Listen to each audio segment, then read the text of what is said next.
स्पष्ट दिसत नाही, जागा वाटप दिसत नाही. परवापर्यंत तुम्हाला चित्र स्पष्ट दिसेल.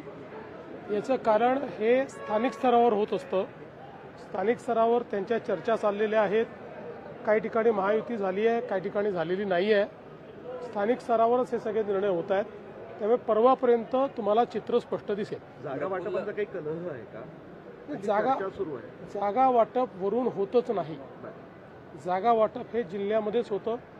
त्यामुळे जिल्ह्यामध्ये त्या सोयीप्रमाणे त्या पक्षांनी एकत्रित येऊन केलेलं आहे.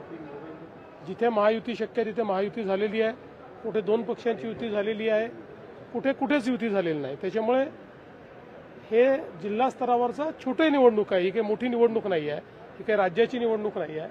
त्यामुळे तिथल्या परिस्थितीप्रमाणे निर्णय होत असतात. हाच निकष महापालिकेला पण आहे.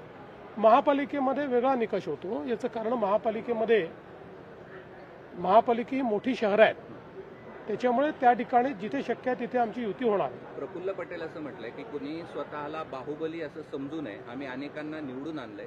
राष्ट्रवादी काँग्रेस हा स्वतंत्र पक्ष आहे. त्यांचा रोख कुणाकडे हे काय कळत नाही. तुम्ही शोधून काढा कोणाकडे रोख आहे. आमच्याकडे तर नाही आहे एवढं नक्की सांगतो. अजित पवारांनी एक खंत व्यक्त केली आहे की मला बिहारच्या निवडणुका लढवायच्याच नव्हत्या, मात्र माझ्याच पक्षातल्या लोकांनी हा निर्णय घेतला आणि तोंडावर पडलो, मान्यही केलं आहे. ठीक आहे, मला असं वाटतं हे त्यांचं म्हणणं खरं आहे. कारण त्यांची कुठलीही ती निवडणूक लढवण्याची तयारी पण नव्हती आणि म्हणून ते बिहारला गेले देखील नाही. पुण्याचा जो मॅप आहे, पुन्हा संभाजीनगरचा जो मॅप आहे तो व्हायरल झालाय रस्त्याचा आणि त्यात काहीच लोकांनी खूप मोठ्या प्रमाणावरती जमीन ते सगळे तोंडघाशी पडतील.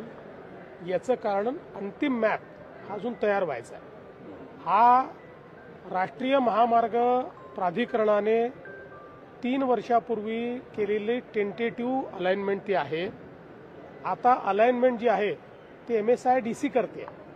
त्याच्यामुळे आणि एकदा ती अलाइनमेंट फायनल झाली की तो पब्लिक डॉक्युमेंट असतो. तर काही लपवाछपवी नसते त्याच्यामध्ये, तो पब्लिक डॉक्युमेंट होतो. त्यामुळे मला असं वाटतं की आता हे जे काही स्पेक्युलेशन चालले आहेत, जेव्हा अंतिम आराखडा होईल तेव्हाच लक्षात येईल. लोकांच्या दुखण्याचा प्रश्न आहे. औरंगाबाद पुणे जो रस्ता आहे संभाजीनगर तो गेली काही महिने खराब आहे. 5 तास 6 तास 7 तास दिवाळीत 8 तास कुणी रिपेअरच करत नाही. या संदर्भात राष्ट्रीय महामार्ग प्राधिकरणाला विनंती केलेली आहे.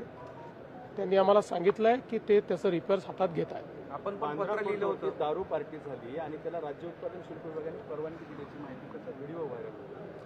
अशा प्रकारची पार्टी व्हिडिओ मला काही लोकांनी सांगितलं, मी बघितलेला नाही. पण त्याला जर परवानगी दिली असेल तर कारवाई केली जाईल. प्रचाराची